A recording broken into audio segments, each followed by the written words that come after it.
los seres humanos entendemos que todos somos comunicadores, porque ese es el principio humano, comunicar, hablar, intercambiar ideas. Y fortalecemos esa herramienta y esa capacidad, pudiésemos tener una sociedad mucho más equilibrada, mucho más coherente, mucho más articulada. Porque el principio de todo entendimiento es la comunicación.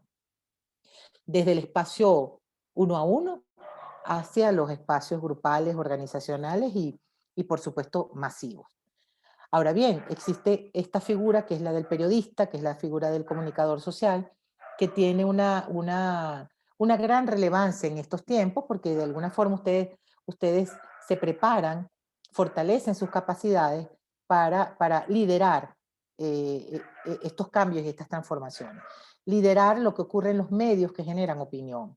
Entonces, importantísimo lo que mencionaba anteriormente, creo que, que necesitamos comprender bien cuáles son los nuevos medios, a quiénes estamos llegando y qué queremos comunicar.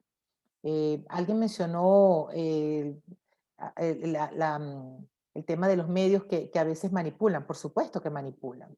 Los medios de comunicación son organizaciones empresariales que tienen sus fines, tienen sus propósitos y tienen sus intereses. Eh, los gobiernos en general, no hablo solamente del colombiano, hablo de todos los gobiernos del mundo, son estatutos de poder.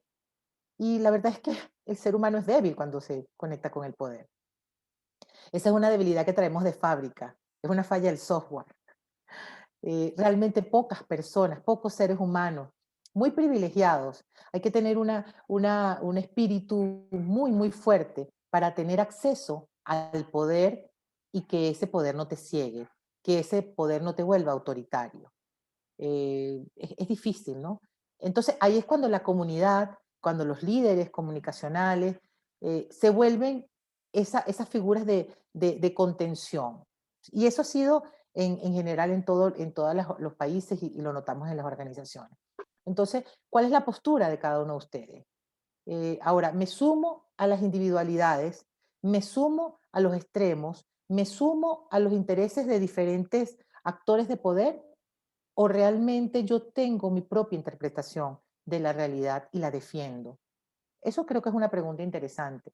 A mí, en este momento, como te lo señalaba Andrés, no me gusta sentenciar ni ser una mujer de grandes conclusiones, porque creo que estamos viviendo una transición generacional, una transición cultural, una transición epocal. Entonces necesitamos ser grandes observadores de lo que está ocurriendo y luego de esa observación interpretar qué es lo que está ocurriendo, por supuesto desde el punto de vista de cada uno, y tratar en lo posible de aportar lo mejor. Creo que hay gente que está haciendo el trabajo muy fácil, que simplemente copia y pega, que reenvía y que se hace eco sin haber hecho el proceso de análisis y de pensamiento, que me parece que es lo más importante en este momento. Doña Florinda, otro de los puntos que queremos tocar es el tema del paro nacional. Y sé que a veces las comparaciones no son muy agradables para las personas, pero viniendo de la realidad que a usted le tocó vivir, que seguramente le sigue tocando en torno a lo que pasó con Venezuela y que aún sigue pasando, ¿en qué punto de pronto nosotros estamos también en Colombia? Sé que allá la realidad ha sido muy difícil y también en parte nosotros estamos viviendo como eso mismo. ¿Qué de pronto decir sobre este tema? Sí, fíjate que sería muy fácil decir, ay, es más, creo que hay gente que lo dice, ¿no? Se está repitiendo la historia, vamos a... Las historias no se repiten. El río no pasa, la misma agua no pasa por el mismo río. Pero sí hay hechos y hay elementos que pueden ser similares y que nos pueden invitar a reflexionar como sociedad. Nosotros en Venezuela vivimos hechos muy similares a lo que se están viviendo acá. Por supuesto, en contextos totalmente diferentes. Por ejemplo, los grandes, los primeros saqueos y los primeros problemas que hubo en Venezuela en contra de medidas económicas radicales fueron en los años 80. Y en los años 80, pues no se había masificado los medios tecnológicos y digitales de la manera que los tenemos ahora. Entonces, por supuesto que la reacción social fue diferente. Creo que en todos los países estamos viendo un fenómeno global. Yo creo que es importante entender el término, el concepto de glocalidad. Estamos viendo la glocalidad, es decir, visiones globales con perspectivas locales. Estamos viendo fenómenos muy similares a nivel global. Desde mi óptica, no solo como venezolana, sino como ciudadana del mundo, que en estos momentos me considero, porque cuando uno empieza a migrar y te das cuenta que ya no estás en tu pequeña parcela, descubres que la gran parcela realmente en la que estás es el planeta Tierra y que nos impactamos unos con los otros. Una de las cosas más importantes que yo particularmente pienso es que este mismo cambio disruptivo social está haciendo que muchos intereses de un status quo que se está moviendo estén reaccionando. Estamos viendo muchas intervenciones. Y yo no estoy hablando de izquierda o de derecha, porque a veces la gente puede confundir. Yo creo que esos dos términos son parte de eso que se está yendo, que está muriendo, y están surgiendo nuevas posturas. Las nuevas posturas siempre son vistas con miedo, porque lo nuevo siempre nos da miedo. Los seres humanos le dan miedo el cambio. Y por eso te decía también, particularmente, y hablo por mí, creo que los extremos se están juntando. O sea, yo particularmente desde que vengo de Venezuela y ahora que estoy aquí en Colombia y viendo otros fenómenos, cada día la derecha y la izquierda se me parecen más, en lo extremista, en las posturas totalmente antagónicas, en las posturas individualistas. Y creo que lo que está ocurriendo es que estamos viendo un quiebre, una crisis, un quiebre social que va a generar grandes cambios y transformaciones para que emerjan otras posturas. ¿Se No, parecen? Florida, Parece sí, se parecen, pero no necesariamente son lo mismo ni van a generar lo mismo. bueno, invito a las personas que también de pronto quieran opinar o comentar o preguntar para que también puedan levantar la mano. Y voy a salirme del libreto, sin que haya libreto tampoco. Pero usted me decía ahorita que se iba del país, que se va de Colombia para otro país. Por qué se va del país, de Colombia? Mm, particularmente pienso que el tema pandémico ha sido un elemento que ha generado un elemento disruptivo, un cisne negro que llaman a nivel global. Y diferentes países han tomado, por supuesto, diferentes posturas y estrategias para enfrentarlo. En mi caso particular, creo que Colombia a nivel económico, recuerda que yo trabajo con el sector empresarial, creo que a nivel económico no se han tomado las medidas o las formas o no se ha enfrentado a la situación de la manera más adecuada. Y eso está llevando a un tema, una recesión económica muy profunda. Y eso nos hizo a mi familia, a mí, a mi esposo, mirar posibilidades en otros. Latinoamérica en pleno está viviendo la misma realidad. Nosotros estamos buscando horizontes y se abrieron horizontes de oportunidad en Brasil, pero vemos cómo el fenómeno en Ecuador, en Perú y en Colombia se está masificando, ¿no? Nos parece que esto va a traer a efectos de 2 o 3 años una crisis económica fuerte y particularmente conociendo un poco la reacción latinoamericana, el voto castigo de las elecciones, seguramente desde mi punto de vista para el año que vienen elecciones, va a estar muy sesgado. Entonces, vislumbro una situación económica bastante complicada para el país en los próximos 2 años. Eso me hace, pues, moverme.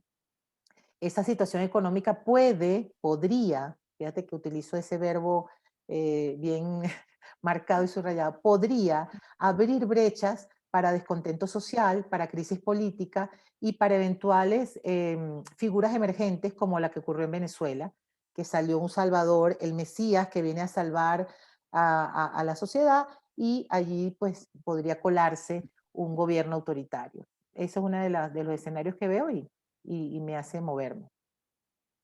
Bueno, eso me dirá por qué le pregunté algo como tan comprometedor. Ahorita me va a regañar, yo creo.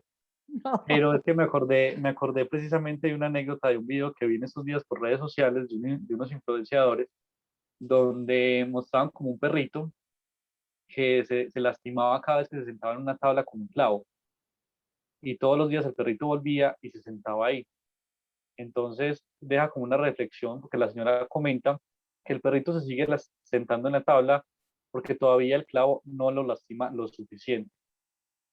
Entonces, ¿qué tanto los colombianos nos estamos como acostumbrando quizás a lo que pasa y vivimos de paro tras paro, mientras que ustedes, por ejemplo, en su caso como venezolana, ya vive una realidad como la que tuvo que pasar en su país natal y apenas siente que algo ya realmente sabe por qué camino va, dice, no, yo me levanto de acá, no me puedo seguir chuzando en esa tabla y me toca irme a otro país.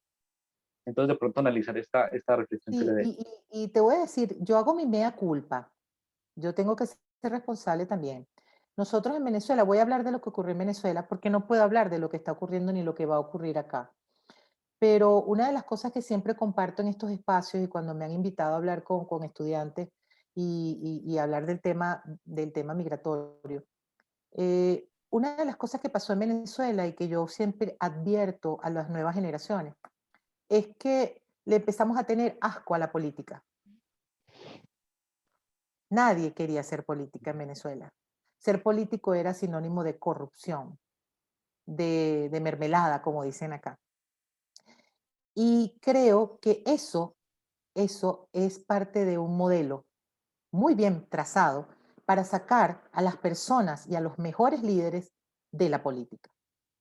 Em, la gente se asqueó de la política y eso permitió que en la política de cualquier bando, porque te estoy hablando estoy hablando no solamente de izquierda, de derecha, de centro, se llenó de personas, de líderes que realmente simplemente estaban apostando a sus propios intereses. Y esos liderazgos con propósito, esos liderazgos sociales, se quedaron en sus casas. Esos jóvenes que podrían ser las nuevas generaciones de líderes emergentes, se quedaron en sus casas porque no quisieron hacer más política. Y lo que terminó pasando en Venezuela es que se generó una dictadura de las minorías. ¿Qué es una dictadura de las minorías? Como nadie vota, como cada vez el voto blanco, el voto nulo, yo no voto, entonces ganan las maquinarias mínimas, con unas mayorías relativas. Eso fue lo que ocurrió en Venezuela. Y bueno, finalmente cuando sales del país y miras desde lejos la situación y lo que dejaste, ¿de qué me arrepiento? De haberle tenido asco a la política, de no haber tenido la suficiente voluntad de decir, yo me meto allí y si hay que limpiar el barro y si hay que eliminar la No maleza, sirve. lo hacemos y somos la alternativa. Dejamos los espacios. Yo creo que lo más importante que pudiera decirles y recomendarle a todos aquí en Colombia es que no dejen los espacios. Pero los espacios no se ganan a golpe, los espacios no se ganan con palos y piedras, los espacios se ganan con reflexión inteligente, con convicción y con algo muy importante, Andrés, que te comenté hace poco. No creer que todo el mundo está en las redes.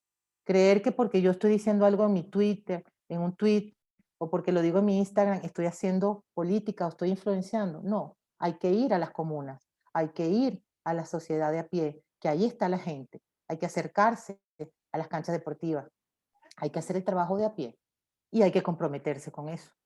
Nosotros, en general, los que podíamos cambiar nuestro país, no lo hicimos en el momento oportuno y lamentablemente lo perdimos. Esa es la verdad. Por lo menos esa es mi mirada, esa es mi verdad. Diana tiene la Vamos a mano darle también levantada. paso a Diana. Sobre la última intervención que hizo Florinda, donde menciona lo de la escuela política, considero yo que eso ya es como está tan arraigado, sobre todo en Latinoamérica, porque siempre se piensa, se cree de que toda persona que se suba allá se va, que usted incluso lo mencionó, el poder es casi imposible. Y eso es un pensamiento que está totalmente arraigado en cada persona, joven, adulto, mayor.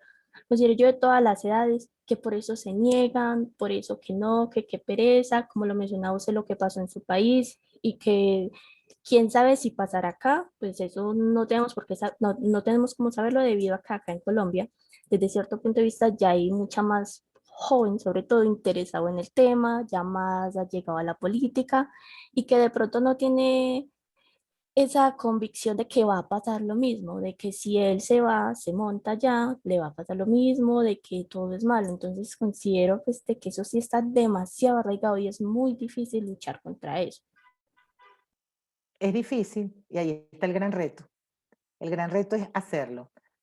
Por ejemplo, yo veo tantos jóvenes trabajando en voluntariados. Yo trabajo como voluntaria Y esos liderazgos sociales, esos liderazgos que trabajan sin ningún compromiso, que nadie te paga para hacer un trabajo social, ahí ese es un líder.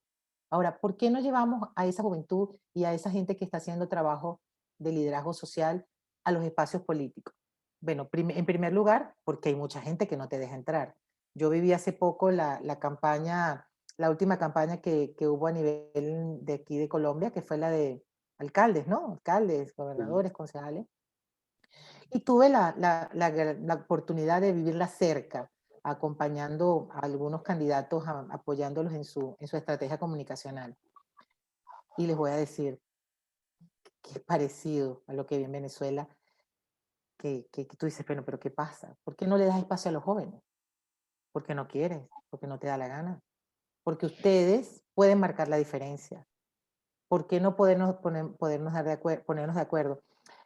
Porque hay que repartir cuotas de poder, porque tengo que vender los cupos en la administración pública. Si usted trabaja en campaña, a usted le toca 2 secretarías. Yo no estoy diciendo, yo lo vi, y sé que me estás grabando, Andrés, es que yo lo vi. Como usted sacó tantos votos, le tocan 2 secretarías y le tocan tantos puestos. ¿Quién va a cambiar eso? Y si eso no se cambia, sí, se pueden repetir las películas que ya hemos visto en otros países. ¿Por qué razón? Porque eso es lo mismo que pasaba en Venezuela. Y eso es lo que nos alejaba a las personas que no comulgamos y que no estamos de acuerdo con eso, de esos espacios de poder. Ahora, yo veo en las manifestaciones muchos jóvenes que están manifestando. ¿Por qué no manifestamos de otra manera? ¿Por qué no decir estas verdades? ¿Por qué no generar estos espacios, Andrés, no tan limitados, sino hablarlo públicamente? ¿Por qué no generar espacios de discusión? Donde se junten los jóvenes incluso de diferentes partidos, porque les voy a decir algo, les pasa lo mismo a todos. No dejan, no dejan que suban. ¿Por qué no se rebelan contra esas cúpulas que se toman whisky juntos? Esas supuestas oposiciones, y hablo de Venezuela, pero yo creo que aquí también pasa. En Venezuela los líderes de los partidos opositores se reunían aparte a ponerse de acuerdo, mientras los jóvenes de diferentes bandos luchaban en las calles y se confrontaban y ellos se tomaban whisky juntos. Y yo me pregunto, ¿y eso no estará pasando acá también? Que estamos generando la gente en la calle y acá, arriba, la cúpula, está trazando una estrategia común. Creo que eso hay que eliminarlo. Y creo, muy en mi fondo y con optimismo, que como eso ya no tiene, como eso está muriendo porque es parte del pasado, vemos cada vez mayor intensidad en esas estrategias de enfrentamientos y de lucha, porque al final estamos en el mismo barco. Y creo que no importa si usted es de un partido o del otro, si es de izquierda o derecha, finalmente hay otros elementos superiores que tienen que ver con lo que yo le decía a Andrés, porque me voy. ¿Quién va a salvar el país de una crisis económica? ¿Quién va a salvar el país de la pobreza? ¿Quién va a tomar el toro por los cuernos y va a decir, necesitamos reactivar la economía de este país? Porque de eso nadie está hablando. Doña Florinda, también le pregunto qué tanto nosotros como colombianos y con estas manifestaciones logramos cerrar los espacios que de pronto desde el gobierno se tienen. No sé si no se han dado cuenta o algunos se han dado cuenta que Duque, por ejemplo, en estos días no ha sacado esa intervención que tenía a las 6 de la tarde por los diferentes canales. ¿Qué de pronto podemos decir de eso? Em, yo creo que estamos viviendo tiempos eh, de mi querido George Orwell. Esto se parece mucho a 1984. Vuelvo al tema global. No podemos perder de vista la localidad. A nivel mundial está ocurriendo algo buenísimo para los líderes del status quo. ¿Qué fue lo que ocurrió buenísimo? La pandemia. ¿Por qué?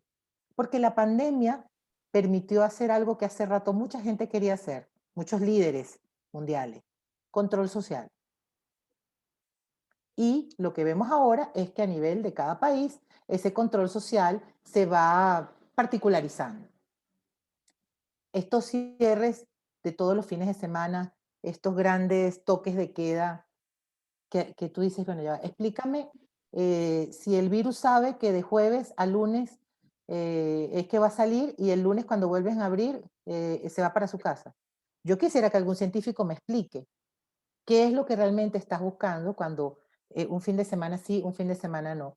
Entonces, ¿qué estoy observando yo, Andrés? Observo una, una lenta muerte para el sector pyme. El sector de la pyme, pequeña y mediana empresa, pequeña y mediana industria, es lo que democratiza un país y lo hace productivo. Y yo desde que empezó esta pandemia y veo algunas estrategias de algunos países de cómo manejarla, sobre todo en los latinoamericanos, me pregunto, ¿a quién le conviene quebrar los países? La pobreza es una forma de control social. La educación, la brecha educativa, pero lo mejor del cuento es que no es culpa ya de nadie, sino de la pandemia. Pero se están logrando grandes brechas educativas que van a generar mayor control social con la excusa de la pandemia.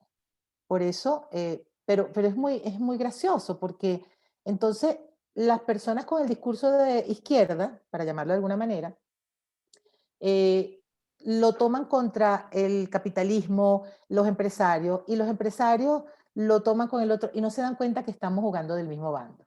Estamos jugando del mismo bando.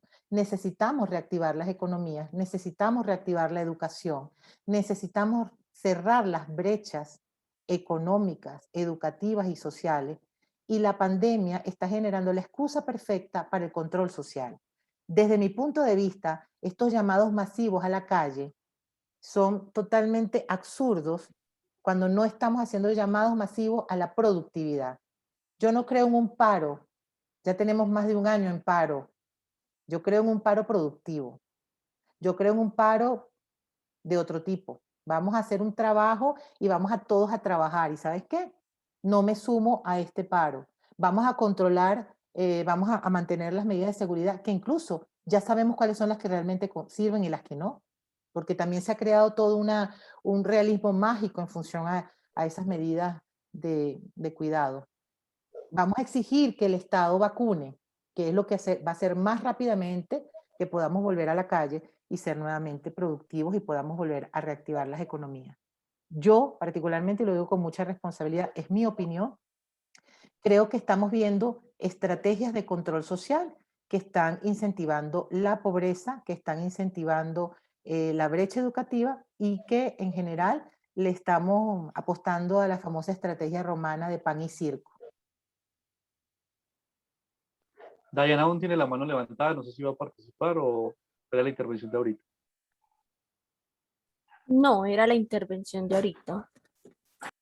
Listo, doña Florinda, precisamente para ese punto iba yo en este momento de qué tanto estar de acuerdo o no con este paro que se está realizando, si realmente sea el camino apropiado, teniendo en cuenta todas las consecuencias que trae, de muertes, de cierres, de obstaculizar tanto el, el trabajo que se venía realizando para la reactivación. Bueno, un poco. Sí, te lo acabo de comentar y fíjate, ayer vi en las redes alguien publicaba, hagamos un paro financiero, no hagamos transacciones electrónicas, no movamos los bancos. Eso me parece sumamente creativo, es verdad. ¿Usted quiere realmente que el status quo, si vamos a hablar del status quo de este país, se le mueva el piso? No, al status quo no le interesa que usted esté en la calle contagiándose del virus, expuesto a que le hagan daño, a hacer una estadística más. Al status quo le duele el bolsillo. Hagamos una parálisis financiera. Ahora, usted le duele, ¿usted cree que al status quo le duele que usted incendie o desvalije el abasto de la esquina? Estos son mis vecinos. Yo jamás iría aquí a la esquina a saquear el negocio de la esquina, porque es que ahí trabaja mi vecino, el vecino de la esquina, que es igual que yo. Yo ahí no le estoy tocando el interés al poder. Yo no estoy tocando los intereses del autoritarismo del status quo. Creo que nos están llevando como borregos y no piensa, ya va, yo realmente con esto que estoy haciendo. Ah, pero ya va, usted quiere una foto bonita y ganar seguidores también. Hay gente que está haciendo eso para eso. qué linda, mira la foto, el otro. Ahora, ¿estamos realmente haciendo el impacto que queremos? Yo creo que estos son momentos de sentarse y cambiar la estrategia, porque repetir las mismas frases y las mismas estrategias que no han funcionado durante años, es como lo decía Einstein, si usted quiere resultados distintos, no haga siempre lo mismo. Así es. Bueno, ya vamos dando cierre y sí me gustaría de pronto escuchar la intervención o la opinión de algunas de las personas que en este momento nos acompañan sobre alguna palabra o algo que les deje como esa conversación que en este momento tuvimos sobre libertad de expresión y más en este marco del paro nacional que estamos viviendo. Por acá Joan nos levanta la mano, Joan Sebastián. Hola, sí, buenas tardes. Un Hola, saludo Johan. especial para Ay, a mí Andrés, me para... encantaría verles la cara antes de que nos vayamos, si se puede, ¿no? Si se peinaron. Yo siempre me peino y me Claro. maquillo. Uno nunca sabe cuándo va a conocer al próximo novio o novia. Claro. Eh, Bien, pues me parece que este espacio es muy interesante, pues digamos que recibí la invitación por parte de Andrés en días recientes y en este rato que he podido pues como escuchar, me han llamado la atención varios temas, aparte pues de tener la noción de que vivimos en este momento una coyuntura muy fuerte que como ha señalado la señora Florinda, pues realmente puede generar esta crisis unas transformaciones sociales, digamos que esa también es la ilusión que puede como incubar en lo que sucede. Para bien o para mal, Johan, las transformaciones pueden ser para cualquiera de los dos aspectos. Claro, sí, ahí digamos que no funciona, está más allá del bien y del mal, pues también en ese sentido, son devenires. Eh, este tema de un llamado a salir a la calle me parece uno de los, bueno, de las reflexiones más características pues, de lo que he escuchado, lo que puedo destacar, porque creo en esa fuerza, digamos, de que la misma gente, el mismo pueblo se haga cargo de ciertos procesos en un país donde los liderazgos quizá han sido temas de caudillajes, es decir, de que haya representantes que se vuelven como tal la ilusión en ese sentido de cambio, de revolución también en el país, y que siempre esos caudillajes pues han traído simplemente polaridades. Ese es otro de los temas importantes. Yo creo que dentro del ejercicio de la opinión, que ha sido acallado muchas veces en el país también, que ha sido reprimido, uno de las transformaciones importantes que ha habido es el tema de las redes sociales y con todos los dilemas que puede tener, ¿cierto? Que haya una libertad de comunicar y de desinformar, pero esto digamos que ha estado anclado creo que a los sistemas de comunicación desde hace mucho tiempo, no deja de ser como una transformación justamente ahí, es decir, que al menos se desancla del sistema o la red que ya estaba consolidada. Y aún así, ese llamado a salir a la calle es riesgoso, pues porque en este país, por ejemplo, hay un asesinato sistemático de líderes sociales, que es un tema pues ya un poco trillado, pero de lo trillado es tan preocupante Claro, que pero es ocurre. real, existe, así es. Y es real, exactamente. Entonces yo pues tenía como una pregunta. eh, Primero quería destacar como esas cosas que puedo reflexionar a partir de lo que escucho. Y la pregunta sobre ese paro productivo, que también me parece muy interesante, es cómo puede suceder ese paro en el plano de la producción de conocimientos o de opinar, de comunicar, ¿cierto? Ya que puede también desde ese lugar consolidarse, yo creería, o también sería la ilusión, una respuesta distinta frente a las manifestaciones y las formas de hacerlas, que yo creo que está, por lo menos para mí, yo reivindico la lucha, pero hay una forma de lo que está ocurriendo que no deja de ser, pues, digamos, un poco escandalosa y que aumenta más los humos entre unos bandos y otros, que hacen parte también de una forma de polarizar o de poner opuestos del sistema. Yo creo que es uno de los temas delicados. Que ese flujo, ese conjunto de enemistades que creemos vivir en el pueblo, pues son unas cosas que construyen también desde los lugares, pues, digamos, de la clase política. Y bueno, eso es lo que quería como agregar. Sí, totalmente en sintonía con lo que comentas, Johan. Yo lo resumiría, por lo menos mi punto de vista, es que hay que salir del lugar común. Yo los invito a salir del lugar común. Yo no sé si hacer algo distinto va a funcionar. No soy adivina. Solo sé que hacer lo mismo y seguir el guión, un guión además que nos construyen y que no nos damos cuenta que nos están haciendo vivir, no está funcionando. ¿Cuál es el lugar común? El lugar común es que A y B son enemigos naturales. El lugar común es que el patrono y el empleado viven luchas distintas. El lugar común es que necesitamos hacer acciones violentas. En fin, los invito a salir del lugar común. ¿Cómo salgo y pienso fuera de la caja? ¿Qué podemos hacer diferente? ¿Cómo podemos reunirnos desde espacios distintos, incluso con pensamientos y con tendencias y con ideologías diferentes, y buscar puntos de encuentro? Fíjense, un lugar común es, hablemos de nuestras diferencias. Y algo disruptivo sería, ¿y qué tal si hablamos de lo que tenemos en común? Y empezamos por allí. Porque creo que si empezamos a hablar de lo que tenemos en común, podemos empezar a ser más constructivos y más productivos. ¿Qué otras formas tenemos de protestar, de hacernos sentir, de que nuestra voz se escuche dentro de este status quo? No tengo las respuestas, pero sí creo que tengo las preguntas. Esas preguntas se las dejo a ustedes. ¿Cómo salir del lugar común? ¿Cómo salir de la frase trillada? ¿Cómo salir del titular que todo el mundo escribe y hacer que ocurra algo que hace rato necesitamos que ocurra? ¿Cómo hacemos que la gente piense? Porque nos han puesto todo de cierta manera para que no pensemos, para que sigamos la rueda, para que sigamos el guión y simplemente sigamos esa vía.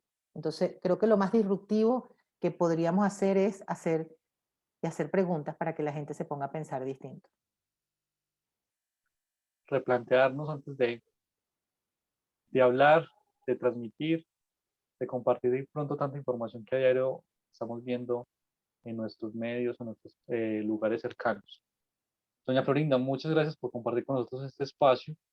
Ya estamos próximos a cerrar esta sesión. Le quería agradecer mucho por aceptar esta invitación, por hablar un poco más sobre esta libertad de expresión, tema tan importante y tan trascendental en este momento. Bueno, no, agradecerles a ustedes este espacio que me permitió expresarme con libertad, lo que pienso, lo que opino y dejar subrayado que es mi opinión. Es solo mi opinión, no es una verdad. Lo que yo digo es mi pensar, no es una verdad absoluta. Y me encantaría que cada uno de ustedes, si se lleva algo de acá, sea eso específicamente. Seamos capaces de decir nuestra opinión con respeto, con tolerancia y con escucha activa.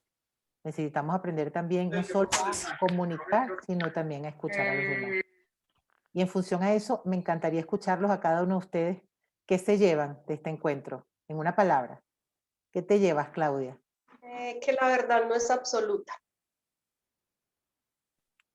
Gracias, Claudia. Yo, la palabra Andrés. sería pensar. Pensar, wow. Te abrazo muy apretado. Qué rico que te lleves esa palabra. Sí, yo Gracias. también estoy un poco de acuerdo con Andrés Agudelo, como pensar, analizar. Le agradezco mucho a Andrés y a usted, Andrés, por crear el espacio y a usted por brindarnos su conocimiento y sí me deja como que analizar más el cómo me comunico, el qué es lo que estoy comunicando y sobre todo el tema central que era la libertad de expresión. Algo que usted dijo como que me dijo, wow, es que mi libertad de expresión termina donde inicia la de la persona que está al lado mío, pues la de la otra persona. O sea, eso me deja a mí como que hay que hacer un stop, hay que parar y empezar a analizar en sí yo qué es lo que estoy haciendo, yo cómo me estoy comunicando. Y más que todo, analizar, saber bien qué es lo que estoy diciendo, porque puedo estar diciendo mentiras reales y en verdad nadie tiene la verdad absoluta hasta el momento y creo que nunca habrá una verdad absoluta alrededor de nada. Entonces les agradezco muchísimo a los dos porque de verdad fue demasiado enriquecedor este encuentro. Gracias a ti, Dayana. La libertad de expresión, nuestra libertad no puede ser un camión sin frenos que se lleve a todo el mundo por delante. Si no, imagínense. Andrés, Joan, bueno, ya Joan nos dijo también que se lleva hoy. Muchas gracias, Andrés. De verdad que muy rico este espacio y muy nutritivo para el alma y para el espíritu.